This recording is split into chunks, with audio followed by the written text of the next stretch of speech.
Well, the next time you hear music booming from the car next to yours, there is a good chance a small Fort Worth company made the speakers. The Toby Corporation has been building unique and award-winning loudspeakers for 30 years in virtual anonymity. Channel 8 photojournalist Tim Alman, though, recently paid the company a visit. Why do I make speakers? I hate to admit it's such a compulsion, but in the early years I would lie in bed not sleeping and I'd look at the clock, 3 o'clock, I'd just get out of bed and come down here and make a speaker. My wife calls it the pumping of testosterone. That just demonstrates how much pressure and physical motion is actually going on inside the cabinet. Air moving makes sounds. I think just by working here, you just learn what good sound is and what bad sound is.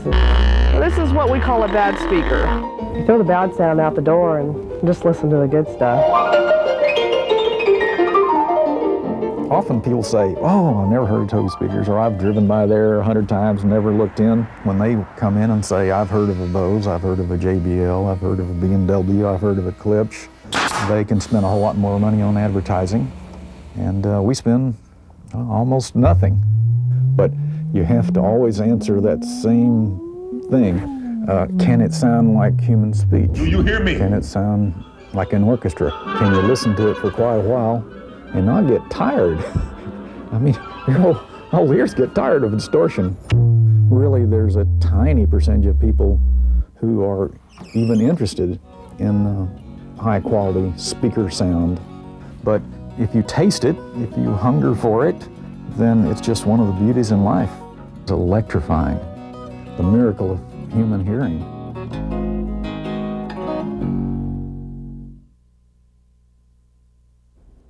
And speaking of speakers, I think the ones that are on those cars that go thump, thump, thump at the intersection usually are just a speaker on wheels. It sounds like it sometimes.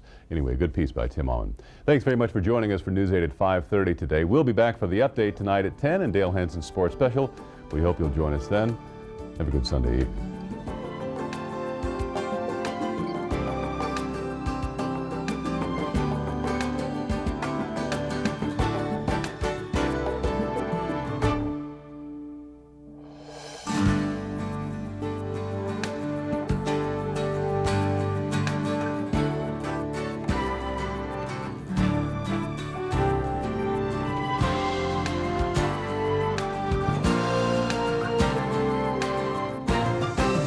Now you can watch News 8 live on the World Wide Web at WFAA.com.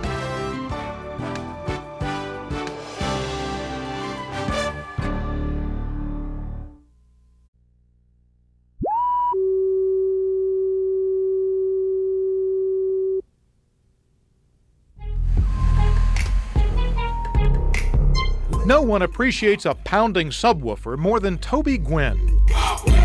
And according to critics, he builds some of the best bass speakers in the world in his little Fort Worth shop. Often people use two of these, or two of these. Two of these inside a car, when just one can do this. Now, I know you don't enjoy that. Who says? Here in the lab, it's one thing, but out on the streets where people are walking or trying to hear their own car radios, that is considered a breach of the peace, disorderly conduct, noise.